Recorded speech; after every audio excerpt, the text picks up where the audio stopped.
नमस्कार मंडळी. सर्वप्रथम तुमचं सगळं पत्रकार बंधूंचे मी अभिनंदन करतो की तुम्ही माझ्या सांगण्यावरून इथं माझं म्हणणं ऐकायला आलं. धन्यवाद. मी भोवरेतील उपसरपंच चंद्रभान मधुकर पाटील. मी स्वर्गीय माजी गृहमंत्री सोनसिंग धनसिंग राजपूत तसेच स्वर्गीय पप्पूदादा गुंजाळ यांच्या जन्मभूमी म्हणजे भोर येथील रहिवासी आहे.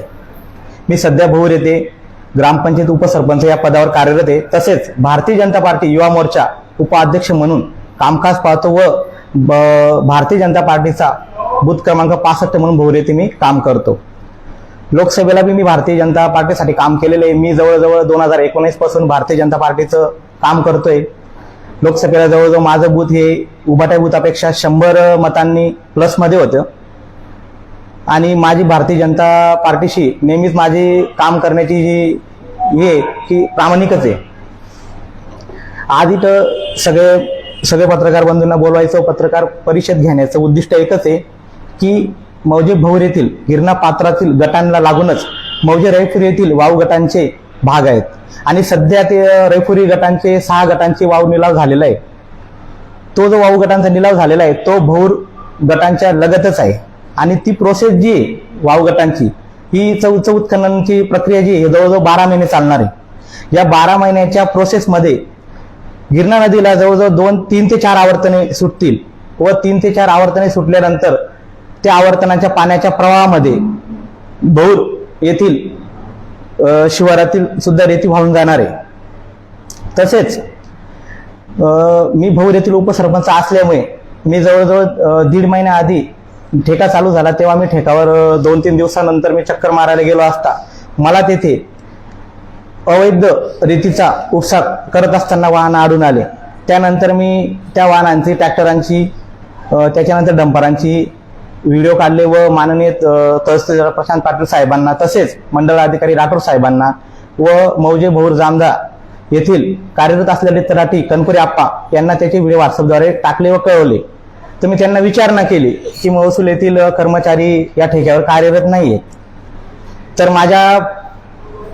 माझ्या फोनवरून बोलल्यानंतर त्यांनी मला विचारणा केली, माझ्याविषयी विचारपूस केली व त्यानंतर मी कॉल केल्याच्या 4-5 दिवसानंतर नैना ब्राह्मणे मॅडमांनी तेथे नामे योगेश राजधर जेवरे यांच्या नावाचा, हे धुळ्याचे रहिवासी त्यांच्या नावाचा मौजे रैफुरी गटावर अवैधरित्या वाहतूक करत असताना रेतीचा डंपर पकडला व त्याच्यावर दंडात्मक कारवाई केली. त्या दंडात्मक कारवाई केल्याचे मी पंचनाम्याची रिपोर्ट तसेच कागद माझ्यासोबत आणलेले आहेत. त्यानंतर मी माननीय तहसीलदार प्रशांत पाटील साहेबांना याविषयी विचारणा केली व त्यांना सांगितलं की येथे अवैधरित्या रेतीच्या गौण खनिजाचा उपसा होत आहे, त्याविषयी तुम्ही कठोर अशी कारवाई करावी. व त्यानंतर मी पत्रव्यवहार पण केले आणि हा ठेका चालू झाला पहिल्या दिवशी आढळल्यानंतर तेव्हा पण मी पत्रव्यवहार केले होते. माननीय तहसीलदार, माननीय प्रांताधिकारी, माननीय कलेक्टर साहेब, त्याच्यानंतर महसूल मंत्री, मुख्यमंत्री, उपविभागीय नाशिक आयुक्त तसेच विरोधी पक्ष नेते अंबादासजी दानवे साहेब यांना देखील मी पत्रव्यवहार केलेत व त्या संबंधित सर्व पोच मला आलेले. माझ्या अर्जाची दखल घेऊन माननीय नाशिक विभागीय आयुक्तांनी तसे तहसीलदार साहेबांना तसेच कलेक्टर साहेबांना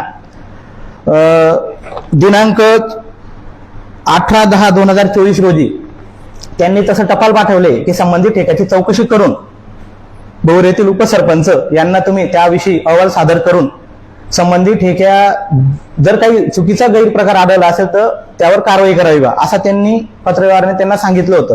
परंतु माननीय तहसीलदारांनी आता माझ्या या चौकशीच्या अर्जाला जवळजवळ आता 40 दिवस होत आले, आजपर्यंत त्यांनी कुठल्याही प्रकारची चौकशी केलेली नाही आणि आज सुद्धा बेधडकपणे कुठल्याही भीती नसताना गौण खनिजाचे जे काही ठेकाधारक आहेत ते आज कुठल्याही प्रकारचा महसुलाची पावती न फाडता बिनधास्तपणे त्यांचा शासनाचा टाइम आहे सकाळी 6 ते सायंकाळी 6 पर्यंतचा, परंतु ते त्या टाइमाचं उल्लंघन करून आणि GPS यंत्रणा वाहनांना न वापरता संबंधित ठेक्यावर सीसीटीव्ही फुटेजचा पूर्णपणे यूज न करता आपण शेतमालात जसा आपल्या शेतीत माल पिकवतो आणि तो आपण मनमर्जीने विकतो त्या पद्धतीने ते गौण माफियांकडनं व ट्रॅक्टरवाल्यांकडनं तसेच डंपरवाल्यांकडनं ते रितसर पैसे घेऊन महसुलाची पावती न फाडता त्यांच्या वैयक्तिक खिशात भरतायत आणि तिथे जास्त करून 80% हे भारतीय जनता पार्टीचेच कार्यकर्ते तिथून वाहनं चालवत आहेत आणि ते पूर्ण गैरकानूनी पद्धतीने तिथून रेतीचा उपसा करतायत। याविषयी मी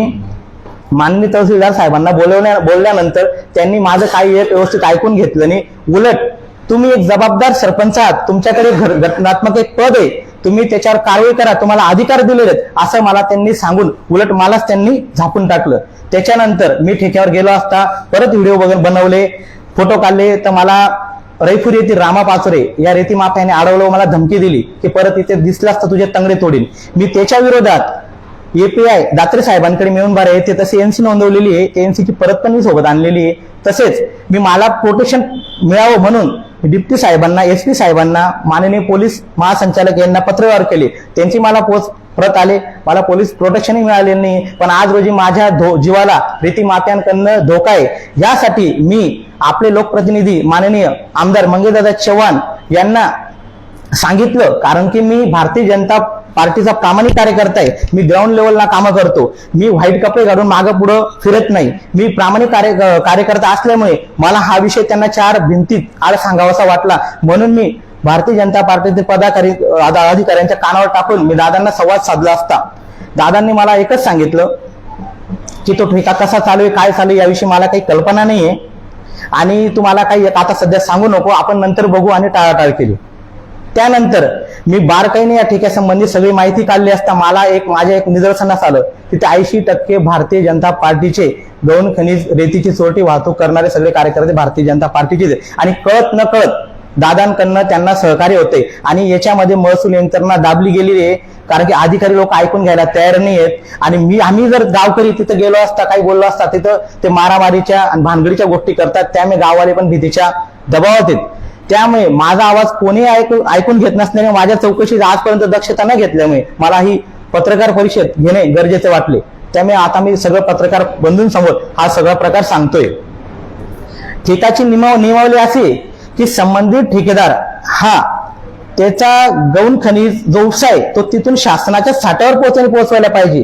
त्याला फक्त ठेका, तो गौण खनिजची रेती फक्त त्याला तिथून शासकीय ठेक्यावर घेऊन जायचे, पण तो तसं न करता आणि 6 टायरा वाहनानेच त्याने तो साठ्यावर नेला पाहिजे अशी नियमावली शासनाची, पण तो त्याचं उल्लंघन करून डायरेक्टली तिथून 8 टायर, 10 टायर, 16 टायर रात्री बेरात्री ते ठेक्याचे सगळे रेतीचे सगळे वाहनं उचलून स्वतःच्या खिशात पैसे टाकून डायरेक्ट स्वतःच्या मनमर्जीने हे वाहतूक करतोय। तसेच हा सर्वस्व प्रकार मी वारंवार तहसीलदार साहेबांना त्यांच्या कानावर टाकलेले, तसेच मंडळ अधिकारी, स्थानिक तलाठी यांना मी व्हॉट्सअपने व्हिडिओ, फोटो टाकत आलोले। माझ्या जीवाचा विचार न करता मी तिथं रात्री अपरात्री जाऊन सगळे व्हिडिओ बनवलेले आहेत। याची सगळी माहिती देऊन देखील प्रशासकीय यंत्रणा याच्याकडे लक्ष देत नाहीये। व सगळ्यात महत्वाचा विषय असा आहे की ज्या व्यक्तीच्या नावावर हा ठेका केला गेलाय, नयन संजय सिंग राजपूत, त्यांचे वडील संजय रतन सिंग राजपूत हे भाजपा माजी नगरसेवक। आजपर्यंतचा इतिहास आहे, 2011ला राजूदादा देशमुख जेव्हा आमदार होते तेव्हा 2011ला जामदा येथील लिलाव झाला होता, तेव्हा देखील संजय रतन सिंग पाटील हे राष्ट्रवादीत काम करत होते, त्यांच्या नावानेच रेतीचा ठेका झाला, म्हणजेच टेंडर त्यांनाच मॅनेज झालं। नंतरून 2017ला माननीय माजी आमदार उमेशदादा पाटील हे आमदार असताना देखील संजय रतन सिंग पाटील परत BJP होते आणि 2017चा देखील ठेका त्यांच्याच नावावर होता, त्यांनाच मॅनेज झाला। त्याच्यानंतर आता माननीय आमदार मंगेशदादा चव्हाण हे आमदार पदावर कार्यरत आहेत आणि यांच्या काळात देखील संजय रतन सिंग पाटील यांच्या मुलाच्याच नावावर सुप्रीमो इंडस्ट्री त्यांच्याच नावावर ठेका झाला। तर यामधून मला एक सगळं काही कळलं आणि माझं आज रनिंग 36 चालू असल्यामुळे मला सगळे राजकारणांचं सगळं डावपेच माझ्या लक्षात आल्यामुळे मला एक कळलेलं आहे की संजय रतन सिंग पाटील हे फक्त समाजसेवेसाठी राजकारणात नसून तर आपल्या गौण खनिजाचा उपसा करून त्यापासून बक्कळ पैसा कमवण्यासाठी राजकारणात आहेत, कधी राष्ट्रवादीत, कधी BJPत, म्हणजे जे काही सत्ताधारी असतात, जे काही लोकप्रतिनिधी नवीन निवडून येतात त्यांच्यासोबत राहायचं आणि आपली काहीतरी राजकीय पोळी भाजून घ्यायची।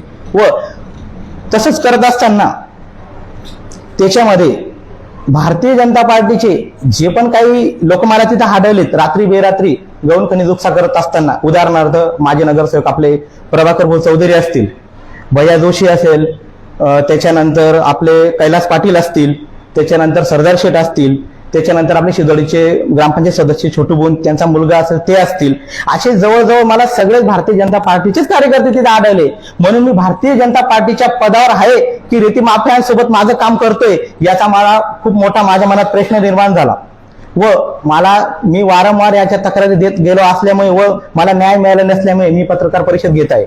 तसेच ह्या भारतीय जनता पार्टी या पक्षात प्रामाणिकपणे काम करत असताना प्रामाणिक कार्यकर्त्याला दादासाहेब किती महत्व देतात व जे लोक ग्रामपंचायत इलेक्शनला पडतात त्यांच्या बुथावर त्यांना 150 सुद्धा मतदान राहत नाही. माझ्यासारखा प्रामाणिक कार्यकर्ता बुथावर काम करत असताना आपलं बूथ प्लस ठेवून 400 ते 500 आणि पूर्ण दोघं बूथ मिळून पूर्ण गाव मिळून आपण त्यांना 600 ते 700 वोटिंग देतो तरी आपल्याला महत्व राहत नाही. आणि 150 मतदानाच्या व्यक्तीला दादासाहेब सोबत घेऊन त्यांच्या सोबत गौण खनिजाचा उपसा करायला किंवा इतर गोष्टींना शासकीय यंत्रणेमार्फत त्यांना सहकार्य करतात, या गोष्टीचा मला खूप मोठा खेद आहे.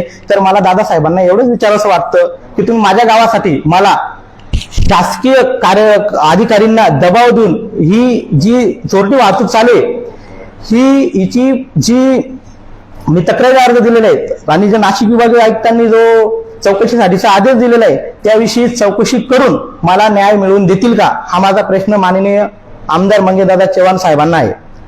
तसेच मी भारतीय जनता पार्टीचा प्रामाणिक कार्यकर्ता असून भारतीय जनता पार्टीवर माझं मनापासून प्रेम आहे, अंतःकरणापासून मी भारतीय जनता पार्टीवर माझं प्रेम आहे. भारतीय जनता पार्टीला मी आई समजतो, तर आई सोबत गद्दारी करायची नाही ह्या हिशोबाने मी आजच भारतीय जनता पार्टी या पक्षातून जर असे लोकप्रतिनिधी व असे भारतीय जनता पार्टीत जर असे कार्यकर्ते असतील की त्यांच्यामुळे माझ्या गावाचं व माझं नुकसान होत असेल तर मी आजच भारतीय जनता पार्टी या पक्षातून माझा राजीनामा देतो आणि मी रामराम घेतो.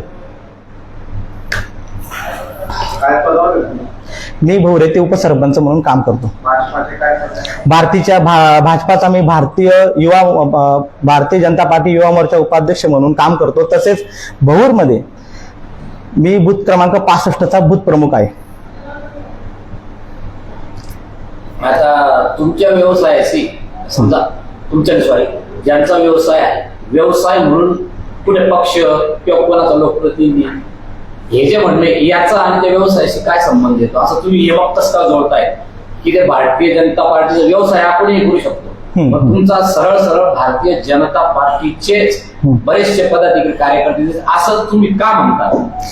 कारण की विषय असा आहे, मी जेव्हा पण तक्रारी अर्ज दिलेत मला प्रशासकीय अधिकाऱ्यांनी असं हुसकावून लावलं आणि त्यांचे मी जे कॉल रेकॉर्ड केलेले आहेत माझ्याकडे आणि त्यांना जे मी रात्री अपरात्री त्यांना डंपर भरत असताना जे व्हिडिओ टाकलेले आहेत, एखादी जर बैलगाडी जरी असते गिरणा पट्ट्यात तर एखाद्या त्याला कॉल केला तर तो धावत पळत येतो, कारवाई करतो.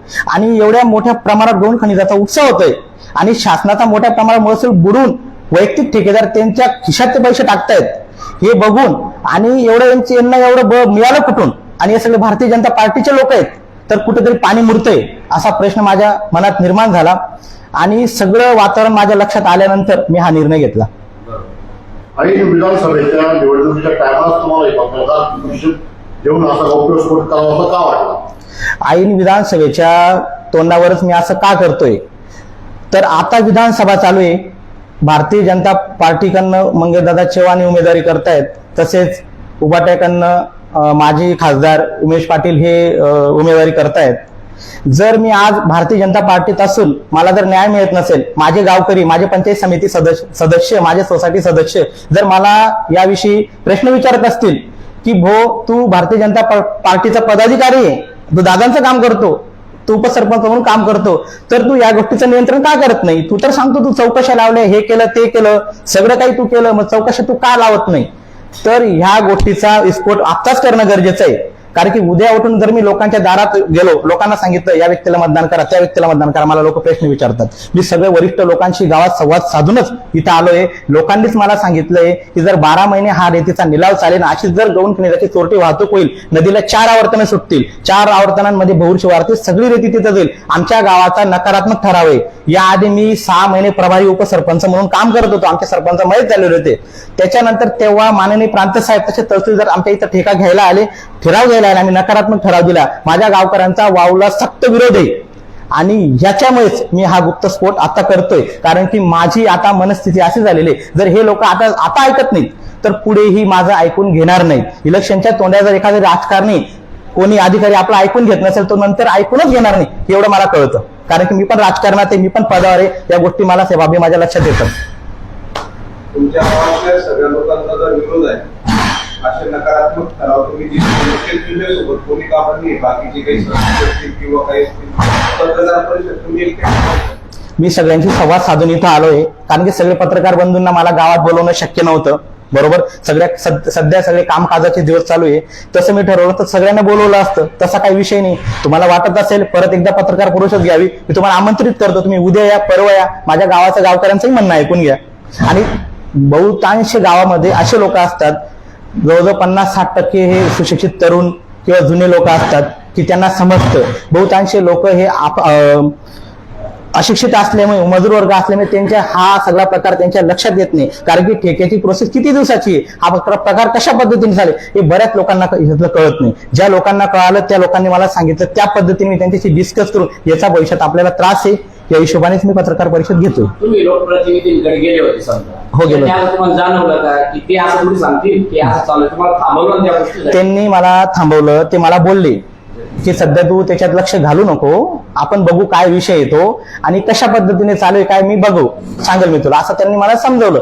पण काय असतं, डायरेक्ट भूमिका घेणं, ऍक्शन मध्ये डायरेक्ट भूमिका घेणं, लोकप्रतिनिधींच्या पॉवर मध्ये त्यांनी एखाद्या अधिकाऱ्याला फोन करणं किंवा सांगितलं की काय बाबा तिथं काय झालंय बघा, तिथं जाऊन कारवाई करा, जर एवढं काही चालू असेल दिवसा ढवळ्या तर तुम्ही त्याच्यावर कारवाई करा, असं लोकप्रतिनिधी सांगून 2 मिनिटात ते बंद होऊ शकतं. एखादी महिला तलाठी, नैना ब्राह्मणे मॅडम, जर एखाद्या गौण खनिज माफियाचं ढंपर पकडू शकते, महिला कर्मचारी, तर मग इतर पुरुष अधिकाऱ्यांनी किंवा तलाठी वर्गांनी का कारवाई केलेली नाही? आणि शासनाची नियमावली आहे, एखाद्या ठेक्यावर, एखाद्या ठेकेधारकाच्या गटांमध्ये जर शासकीय गौण खनिजाची चोरी जर झाली तर तो ठेका कायदेशीर रद्द करता येतो. तो त्याची अनामत रक्कम जमा करून त्याच्याकडनं मोठ्या प्रमाणावर महसूल हा आकारून त्याच्यावर कायदेशीर कलमांतर्गत गुन्हा दाखल करून खटला चालून त्याला गजाआड करता येतं. असा ठेक्याची नियमावली आणि त्या नियमावलीच्या आधारेच मी बोलतोय. मग असं दादासाहेबांनी न केल्यामुळे, टाळाटाळ झाल्यामुळे माझ्या मनात असंख्य प्रश्न निर्माण झाले आणि त्याच्यामुळेच मी हा विस्फोट आज करतोय. म्हणजे त्याच्यात तुम्ही त्यांच्यावर असं रोष म्हणणं की त्यांनी सांगायला पाहिजे? हो, विषयच नाही. मी जर त्यांच्यासाठी काम करतो, मी जर भारतीय जनता पार्टीत काम करतोय तर नक्कीच माझी लोकप्रतिनिधींकडून अपेक्षा राहील ना की त्यांनी माझ्या गावासाठी माझे प्रश्न ऐकून घ्यायला पाहिजेत. जसं विधानसभा निवडणूक ही तालुक्याची, तशी माझी गावाची ग्रामपंचायत माझ्यासाठी महत्वाची. मी लोकांचे प्रश्न ऐकून घ्यायला पाहिजे. मी जबाबदार उपसरपंच म्हणून घटनात्मक माझ्याकडे पद आहे, त्या पदाचा मी दुरुपयोग करायला नको. लोक मला प्रश्न विचार, मी लोकांना काय उत्तर द्यायचं? माझी अपेक्षा त्यांनी पूर्ण करायला पाहिजे होती, त्यांनी बघायला पाहिजे होतं. अधिकाऱ्यांना तसा गेलं होतं ना, ते म्हणजे थांबा आम्ही आपण इलेक्शन बघा, आपण त्या गोष्टी थांबू, कारण ते संबंधित ते मला इलेक्शन प्रचार हे बघा. आणि आता काही वेळेस समजा तुम्ही अधिकारी होते म्हणून तुम्हाला समजवले, मग तुम्ही अजून थोडे 2-4 दिवस 8 दिवस थांबले का? बरोबर आहे, तुमचं म्हणणं बरोबर आहे. निश्चितच, कारण अधिकारी मला कामात हे बघा दादा, मला थांबवणं तर गौण खनिज जे चोरटी वाहतूक करताय अधिकाऱ्यांना वेठीस धरून त्यांना त्यांचाही बंदोबस्त त्यांनी करायला पाहिजे होता की भाऊ थांबवा, हे आता अंगाशी येतंय, हे चुकीचं होतंय. जरी तुम्ही माझे नगरसेवक असाल, तुम्ही माझे कार्यकर्ता असाल, एखाद्या गावाचं नुकसान होतंय, तिथल्या उपसरपंचाला त्रास होतोय, गावाला त्रास होतोय आणि माझ्या अंगाशी येईल, तुम्ही थांबा. सध्या इलेक्शन जवळ असताना जर त्यांचे सर्रासपणे गौण खनिजाची चोरटी वाहतूक जर चालू आहे, माझ्यासारख्या उपसरपंचाला जर एखादा तहसीलदार साहेब जर म्हणतात की भाऊ तुझ्याकडे घटनात्मक पद आहे, कारवाई कर, इथं जाय तिथं जाय, हे काही उत्तर झालं का? हे उत्तर झालं का? जर त्यांच्या ड्युट्या दिलेल्या आहेत, एक मंडळ अधिकारी, 2 तलाठी लोक, त्यांनी तिथं सतत हजर राहायला पाहिजे, तर त्यांनी नेहमी आम्हाला इलेक्शन ड्युटी हे ते असं उत्तरेच सांगून टाळाटाळ करतायत. ते याचा अर्थ स्पष्ट होतोय की ते कुठेतरी संगमताने कुठेतरी पाणी मुरतंय, संगमताने ते काहीतरी कुठेतरी चालू मॅनेजिंग मध्ये सगळं. आणि हे बघा, परिसरातले लोक हे सगळं आपल्याला कळतं, सगळं माहित असतं. आजूबाजूचे लोक, गावातले लोक, सगळं त्यांना पण कळतं. आपण पण तिथं जाऊन आलो, आपण पण बघितलं काय चालू आहे काय नाही. आणि हा सगळा विरोध आहे का? आता समजा तुमचा तो भाऊ इकडे रहिपुरी आहे, वडगाव आहे, यांचा या गावकऱ्यांचे, मग बाकी लोक गावात नाही पडत? हे बघा, रहिपुरी गावाचा विषय असा आहे, त्यांनी हा ठराव त्यांनी ग्रामपंचायतीने देऊन टाकलेला आहे. आणि विषय काय असतो, तिथं आहे धरण, तिथं 40 गावची पाणी पुरवठा योजना आहे MIDCची. तिचा विचार न करता रहिपुरी गावांनी तिथं जवळजवळ 60 ते 70% तरुण हे रेती क्षेत्रात आहेत. आजची परिस्थिती तशी. त्या गावाने एकच विचार केला, आपण किती धरण उपसलं 4 आवर्तनं सुटतील, 12 महिन्याचा कालावधी आहे. रेती भौर पासून तर पूर्ण मागून वाहून येणारे धरण भरणार, रेती जाणार कुठे? त्या हिशोबाने त्या तरुणांनी, त्या गावकऱ्यांनी त्यांच्या हिशोबाने ठेका दिला. परंतु तो ठेका दिल्यानंतर तो जर शासकीय पद्धतीने झालेला आहे, संबंधित ठेकेदाराने जर तो उपसा शासकीय साठ्यावर करून द्यायचा आहे आणि त्याला शासनाच्या पावती पद्धतीने शासनाला तो महसूल भरला गेला पाहिजे होता. तिथे सीसीटीव्ही फुटेज बसवायला पाहिजे होते, वाहनांना जीपीएस यंत्रणा बसवली गेली पाहिजे होती आणि त्यानंतर त्यांचा एक्झिट एंट्री हा पॉईंट 1 राहिला असता. हा कुठलाच त्यांनी नियम पाळलेले. त्याच्यानंतर जे पर्यावरणाची त्यांनी पर्यावरणाची जी परवानगी घेतलेली, जी उत्खनन करायची क्षमता आहे, ते पर्यावरणाच्या संमती परवानगीच्या त्यापेक्षा जास्त उत्खनन झालेलं आहे. डेप्थ जास्त खोली झालेली आहे, समजा काहीतरी ते नियम 2 ते 2.5 मीटर त्याची डेप्थ आहे, परंतु त्याच्यापेक्षा जास्त उत्खनन झालेलं आहे. परंतु येणाऱ्या पाण्याच्या जे आवर्तन येतील आता 12 महिन्यात, त्या पाण्याच्या लोंढ्यात त्या भरल्या जातील. पण त्याच्यात नुकसान कोणत्या गावाचं आहे? काय होणार आहे? पण जो उत्खनन करतोय त्याचा विचार केला का? जी चोरटी वाहतूक होतोय हा पैसा शासनाला पूर्णपणे जातोय का? हा कोणाच्या खिशात जातोय? हा सगळा अधिकाऱ्यांनी बघायला पाहिजे होतं. लोकप्रतिनिधींनी माझ्या मते त्यांच्यावर हे करायला पाहिजे होतं, त्यांना विटीत धरून सगळं काम. तुमचं म्हणणं आहे की संबंधित लोकप्रतिनिधी जे असतील त्यांनी संबंधित विभाग त्या यंत्रणेला सांगून की हे कुठेतरी थांबवायला पाहिजे आणि होतं. एक लिगली पद्धतीने चालवायला पाहिजे तुमचं होतं. म्हणणं असं- मला हे बघा, त्यांनी सांगितल्याप्रमाणे त्यांनी मला सांगायला पाहिजे होतं की मी हे सगळं हा सगळा बंदोबस्त मी करतो. जर का तिथं चोरटी वाहतूक थांबली असती तर मी म्हटलं असतं की नाही, काहीतरी बंधन आहे त्यांच्यावर. जर ते सर्रासपणे उचलताच येत, याचा अर्थ असा होतो प्रामाणिक कार्यकर्त्याकडे लोकप्रतिनिधींचं लक्षच नाहीये. त्यांना मुठभर किंवा त्याला असं म्हणतात, मुठभर लोक जे ग्रामपंचायतीला पडतात त्यांच्या बुथावर त्यांना 150 सुद्धा मतदान त्यांच्याकडनं मिळवलं जात नाही. त्या लोकांना मला असं वाटतं लोकप्रतिनिधी जास्त महत्व देऊन तुमचं टाकलं. गावासाठी लढा आहे का तुमचं काही हेतू? माझा पूर्णपणे गावासाठी लढा आहे. माझ्या गावाने मला निस्वार्थपणे निवडून दिलेलं आहे, मला एक चांगला प्लॅटफॉर्म दिलेला आहे. मी एक भरकटलेलं तरुण होतो, मला एक चांगली दिशा त्यांनी दिलेली आहे, तरी मी माझ्या गावासाठी लढतोय. पक्ष, तालुका या सगळ्या बाबी नंतरच्या आहेत. माझ्या गावांसाठी मी काय न्याय मिळवून देऊ शकतो याची भूमिका मी आज बजावतो. याचे फायदे तोटे काय खऱ्या अर्थाने? याचे फायदे असे, जर आज रोजी जर त्याची चांगली सखोल चौकशी जर झाली नाही, पक्षपाती चांगले सखोल, तर संबंधित ठेकेदारावर आजच त्याची अनामत रक्कम जमा करून आजच त्याच्याकडनं गौण खनिजाचा जो काही शासनाचा महसूल त्याने डुबवलेला आहे त्याच्याकडनं कर आकारला गेला पाहिजे. आणि त्या ठेक्यावर जर दंडात्मक कारवाई झाली, चोरटी वाहतूक करताना डंपर ट्रॅक्टर सापडलेली आहेत, तर त्या आधारे त्याचा ठेका रद्द केला गेला पाहिजे होता माझ्या मते. पण त्याच्यात दिरंगाई होते.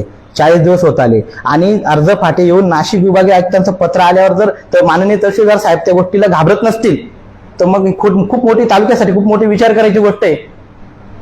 बरोबर आहे की नाही?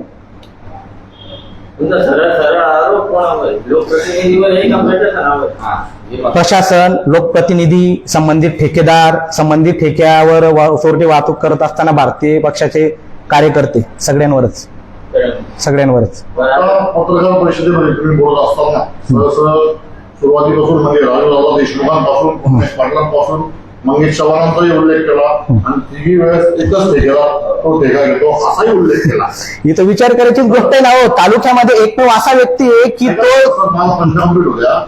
तुम्ही तिघांचा उल्लेख केला, ठेकेदाराचाही उल्लेख केला आणि पण बोलताना तुम्ही फक्त असंच म्हणताय की त्या ठेक्यावर आज सर्रास वाहतूक फक्त बीजेपीचेच कार्यकर्ते करतात. म्हणजे याचा अर्थ राष्ट्रवादीच्या आणि शिवसेनेच्या कार्यकर्त्यांनी धंदा बंद केलाय. नाही, विषय काय माहितीये का? जर बीजेपीच्या माजी नगरसेवकांच्या नावावर जर ठेका आहे, बरोबर, माजी नगरसेवकांच्या मुलाच्या नावावर जर ठेका आहे, तर ते कसं असतं, आपले बहुमत, आपले लोक, आपले रक्तनात्याचे यांना जास्त महत्व दिलं जातं. ती गावकी असो, तर त्यांनी त्या हिशोबाने शासकीय नियमांचं सगळं हे बघा, पालन करू शकतात. आता त्याला नायबल जो ठरतो, 20 तो जो पात्र ठरत असेल त्याने ते करावं. जर चांगल्या बारकाई पद्धतीने जर महसूल अधिकाऱ्यांनी जर त्यांची ड्युटी प्रामाणिकपणे केली तर 20% शासनाला महसूल मिळतोय हे त्यांना माहिती आहे, त्यांना सगळं कळतंय. त्याच्यातलं त्यांनी चौकशी करावी. आतापर्यंत किती महसुलाच्या, किती पावत्या रजिस्ट्रेशन झाल्या, किती बुक झाल्या, किती माल उचलला गेला, त्यांनी सीसीटीव्ही फुटेज तसे आम्ही मागणार आहेत. त्यांनी बघावं. त्यांनी बघितल्यानंतर त्यांच्या ते लक्षात येणारच आहे. पण एकत्रित आता हा ठेका सोडून त्या ठिकाणी 2 महिने झाले साधारणतः. बरोबर. आता विधानसभा निवडणुकीचे जे वोटिंग आहे ते 5 दिवसाच्या या ठिकाणी वोटिंग केलं आहे. एकत्रित तुम्हाला त्या वोटिंगच्या तोंडावर पत्रकार परिषद घेण्याची गरज का पडली? याआधी आपण त्या ठिकाणी पत्रकार परिषद घेऊन मी दिनांक 1/10 रोजी माझा अर्ज होता. 1/10 रोजी माझा पहिला अर्ज होता. बरोबर. त्याच्यानंतर माझा दिनांक 9/10 माझा सेकंड अर्ज होता. बरोबर. त्याच्यानंतर 11/10 अर्ज होता. त्याच्यानंतर नाशिक विभागीय आयुक्तांचं पत्र आलेले कारवाईसाठीचं. परिवहन मंडळाचं पत्र आले चाळीसगाव येथील RTOंना की तुम्ही जी वाहतूक होते ती त्यांच्या वाहनांच्या क्षमतेपेक्षा जास्त लोड करून वाहतूक होते. बरोबर. तर ह्या सगळ्या प्रक्रिया करून जर अधिकारी लोक ऐकत नाहीयेत, बरोबर, तर मग माझ्या निदर्शनास आलेलं येते की भारतीय जनता पार्टीचा माजी नगरसेवक तिथं सर्व हा प्रकार चालवतोय आणि मग त्याला जर कोणाचा सपोर्ट असेल तर तो एकटा तर करू शकत नाही. बरोबर. आणि अधिकारी लोक कोणाला घाबरतील, कुठून करतील, हे सगळं प्रश्न निर्माण झाल्यानंतर मी बारकाईने याचा पूर्ण तपास केला आणि मग पूर्ण अभ्यास केल्यानंतरच बोलतोय. नाही, मग आता तुम्ही भारतीय जनता पार्टीचं तुम्ही जे पदाधिकारी जे कोण आहे ज्या पदावर आहे त्याचा राजीनामा दिला असं म्हणताय किंवा मी देईलच दिल का देणार आहे मी. मग आता याचा तर इफेक्ट या विधानसभेच्या तुमच्या गावावर, परिसरावर, तुम्ही त्या समजा ज्या पक्षाशी निगडीत आहात त्याच्यावर काही इफेक्ट होईल किंवा तुम्ही त्या विरोधात काही जाऊन भूमिका घेणार नाही? कारण हे बघा, सगळ्यात पहिले आता तुम्ही राजकारणाचे आहात, तुम्ही एक बीजेपीचे कुठेतरी छोटेसे पदाधिकारी, उपसरपंच, हे बघा, प्रतिनिधी आहात. मी आज काय इफेक्ट होईल? मी आज भारतीय जनता पार्टीचा आज रोजी राजीनामा दिलेला नसल्यामुळे आज पदाधिकारी. भारतीय जनता पार्टी ही माझी आईसारखी, आईशी गद्दारी करणं हे चुकीचं आहे. परंतु येणाऱ्या काळात मी निश्चितच भारतीय जनता पार्टी पासून मी रामराम ठोकणार आहे. आणि याचा इफेक्ट म्हणजे तालुक्याचं तरी मला माहिती, परंतु गिरनार लगत जेवढे काही खेडेपाडे असतील, जे काही शेतकरी वर्ग आहेत त्यांना माहिती आहे माझ्या गावात 25 गावांच्या पाणी पुरवठा योजना गिरनार नदीवर अवलंबून आहेत व त्यांचा याच्यावर काय परिणाम होतो, तसेच शेतीवर याचा काय परिणाम होतो याचा बोलत नाही. याचा अज्ञानीपणा, त्याच्यानंतर घाबरतात. सगळेच लोक भगतसिंग होऊ शकत नाही, क्रांती सगळेच घडू शकत नाही. उदाहरणार्थ शिवाजी महाराज असतील, भगतसिंग असतील, कोणी असो, जे काही मोठे राजकीय महान नेते होऊन गेलेत ते सगळेच क्रांती नसतात घडवत. कारण सगळ्या गावांचं नुकसान जर होत असेल आणि तिची डीप जी ती 1 मीटर आहे आणि मला असं वाटतं गावांना धरणापासून ते 100 मीटर किती ते अंतर 500 मीटर, बरोबर. 500 मीटर धरणापासून मागे उत्खनन होणे आणि त्याची लांबी रुंदी जर खाली 500 मीटर आणि 25 काय आहे मग याचं जे सीमांकन जी आहे संबंधित विभागाने परफेक्ट केले. आज रोजी देखील तेथे सीमांकन केलेलं नाहीये. त्या मौजे रविपुरी गावाच्या शिवाराला लागूनच माझा भौर शिवार आहे. जामद्याचा बंगला धरण हे माझ्या शिवाराला लागून आहेत. त्या वाहू गटांना लागूनच माझे वाहू तिचे गट आहेत. त्याचे सीमांकन झालेले नाही. तसं मी वारंवार तहसीलदार साहेबांना, कलेक्टर साहेबांना, नाशिक विभागीय आयुक्तांना सगळ्यांना मी तसे पत्रव्यवहाराने कळवलेले आहे. मला रिटर्नची पोस्ट आलेले आहेत. तरी देखील त्या चौकशीवर कोणी आजपर्यंत बोलत नाही, कारवाई करत नाही. हो, त्यामुळे मी आज इथं आलेलो आहे. सीमांकन नाही. एकंदरीत ज्यावेळेस आपण लोकप्रतिनिधी त्या ठिकाणी चर्चा केली, गावातल्या सर्व नागरिकांना घेऊन जेव्हा त्या ठिकाणी चर्चा केली की आपण मी सगळ्यांना, मी बघा आता सगळेच गावात नसतात. आता माझे एक सदस्य आहेत भीमराव नाना जाधव, वेंडर, तुम्ही ओळखत असाल, ते चाळीसगावला राहतात. त्यांना कॉन्टॅक्ट केला. आमचे जवळजवळ 4 पंचवार्षिक पर्सन आमचे पॅनल प्रमुख आहेत, भारत मंदनसिंग पाटील, सोनसिंग धनसिंग पाटील यांचे पुतणे, त्यांच्याशी मी समोर प्रत्यक्ष जाऊन भेटलो. तसेच सोसायटी सदस्य, ग्रामपंचायत जे काही गावात होते आज, त्यांना सगळ्यांना मी काल रात्री भेटून आलो, सकाळी भेटून आलो. आणि विषय काय असतो माहितीये का दादा, कुठेतरी राजकारणात विरोध असतो, प्रत्येकाला विरोधक असतात, ग्रामपंचायत असो, सोसायटीत, गावगरड्यात. आणि तरी सुद्धा मी विरोधकांना जाऊन भेटलो, माझ्यासोबत जे त्यांना जाऊन भेटलो, सगळ्यांशी संवाद साधूनच इथं आलो मी. म्हणजे कसं जेव्हा ठेका झाला ना तुमच्या तक्रारी अगोदर थोडंसं केला, सुरुवातीपासूनच तक्रार दादा माझी बघा, मी 1/10 माझा पहिला अर्ज आहे, 1/10 माझा पहिला अर्ज आहे. आणि दिनांक कारवाई किती तारखेला झालेली आहे, 1/10 माझा पहिला अर्ज आहे. आणि नयना ब्राह्मणे मॅडमांनी दिनांक 5/10 कारवाई केलेली आहे. म्हणजे माझ्या अर्जाच्या 4 दिवसानंतर. म्हणजे निश्चितच माझ्या अर्जावर त्या महिला कर्मचाऱ्यांनी, तलाठी कर्मचाऱ्यांनी ऍक्शन घेतलेली आहे. म्हणजे प्रशासकीय अधिकाऱ्यांच्या विरोधात जाऊन असं म्हणायला काही हरकत नाही. नक्कीच त्या मॅडमांचं मी अभिनंदन करतो.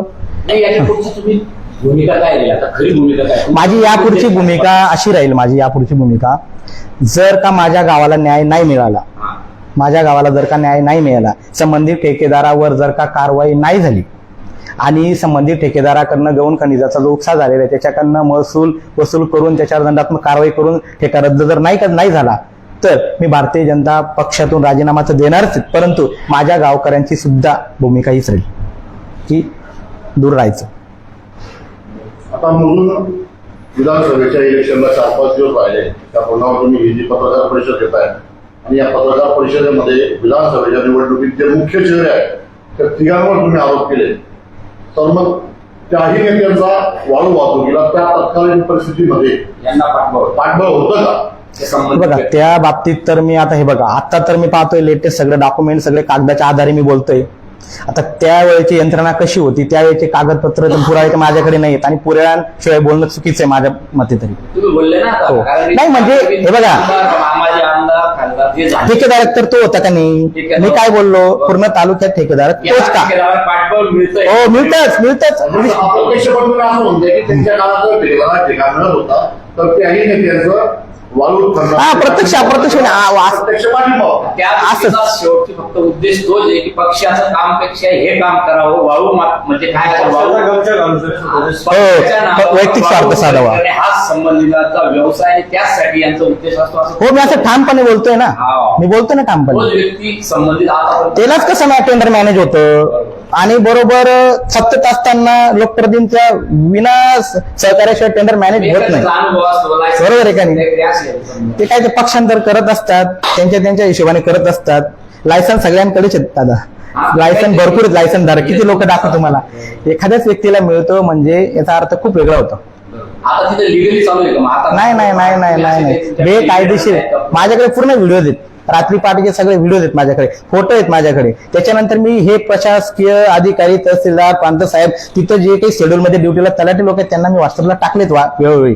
माझ्याकडे सगळे अपडेट्स आहेत, त्यांच्या कॉल रेकॉर्डिंग्स आहेत माझ्याकडे. नाही आम्ही परत विचारायला हेच कारण झाला की तुम्ही आता पत्रकार परिषद घेताना भारतीय जनता पार्टीच्या बरेच छोट्या मोठ्या पदाधिकाऱ्यांची नावं घेतले, काही नगरसेवकांची नावं घेतले. पण आता आम्हाला पण माहिती आहे, आम्ही पत्रकार बोलतो आम्हाला कल्पना आहे, बरोबर आहे की नाही? मग तुम्ही इतर पक्षांच्या लोकांची नावं न घेण्याची कारण आहे. इतर पक्ष हे बघा पाटील, एक इतर पक्षांच्या लोकांची नावं न घेणं म्हणजे काही हे बघा चालू आहेत, थोडेफार प्रमाणात असतील, पण मी काय बोललो 80% काय बोललो मी 80% भारतीय जनता पार्टीचेच कार्यकर्ते आहेत. म्हणजे भारतीय जनता पार्टीच्याच कार्यकर्त्यांना एक्सपोज करायचं नाही तसं काही असं मला बोलायचं राहिलं असतं तर मी सगळ्यांचं हे बघा, मी माझ्या गावासाठी लढतोय, मी सगळ्यांचीच नावं घेतली, मी सगळ्याच राजकारणी नेत्यांची माझी सगळ्यांचीच नावं घेतली आणि कशा पद्धतीने चालू आलेलं सगळं मी सांगितलं. माझा रोष जरी माझ्या नेत्यावर असला तर मी मागचा बी तुम्हाला इतिहास सांगितला कशा पद्धतीने चालू आहे. आणि 20% तर असतील ना इतर पण, आपले ववन आपले लोक आपले पक्ष, त्याच्यानंतर इतर बी राहतातच ना, संबंध राहतात, दोस्ती यारी राहतेच. बरं ठीक आहे, तुम्ही आता जो पत्रव्यवहार जो केलेला आहे शासनाने, त्या पत्रव्यवहाराच्या व्यतिरिक्त तुमच्याकडे जे व्हिडिओ आहे ते तुम्ही प्रदर्शित करू शकता. हो नक्कीच. मी कशासाठी बसलोय, त्याच्यासाठीच बसलो इथं, प्रदर्शितच करायचंय ना. जे 4 भिंतीत सांगून कानात सांगून नाही माझा गावाचा प्रश्न नाही सुटला तर मला तर प्रदर्शन करावंच लागणार आहे ना, नाही का? नाही तर तुम्ही आता जी पत्रकार परिषद घेतली त्याच्यामध्ये तुम्ही दाखवू शकता. मी ऑलरेडी माझ्या फेसबुकला माझ्या इंस्टाग्रामला ते मी ज्या दिवसाचा त्या दिवशी सोडून दिलेलं आहे.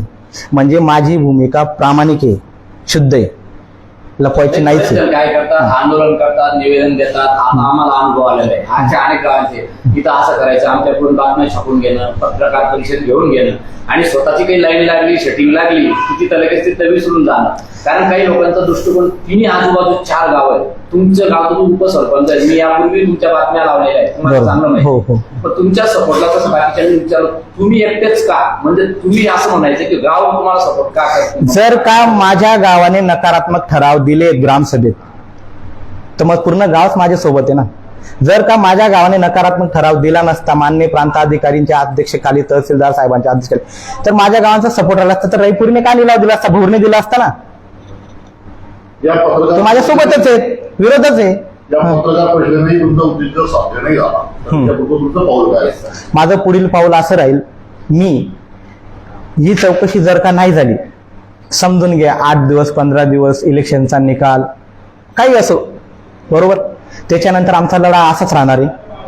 मी फेसबुक, व्हॉट्सअप, व्हिडिओ माझा लढा मी चालूच ठेवणार आहे. माझे पत्रव्यवहार चालूच राहतील. मला अखेरच्या श्वासापर्यंत जोपर्यंत न्याय मिळत नाही तोपर्यंत माझा लढा चालूच राहणार आहे. आणि ज्या काही कोणी त्या दोन खनिज माफियांनी मला जी धमकी दिली त्याविषयी मी त्याच्याविषयी एनसी नोंदवली मी मेंढपारे पोलीस स्टेशनला व मी पोलीस प्रोटेक्शन मागितलेलं आहे. जर का माझ्याकडे प्रशासनाने लक्ष नाही दिलं, माझ्या जीवाचं काही या सर्व प्रकारामध्ये काही झालं, याला सर्वस्वी जबाबदार निविदाधारक, ठेकेदार तसेच गवणी खनिज माफिया जी काही तिथं आज रेती वाहत आहेत हेच लोक राहतील.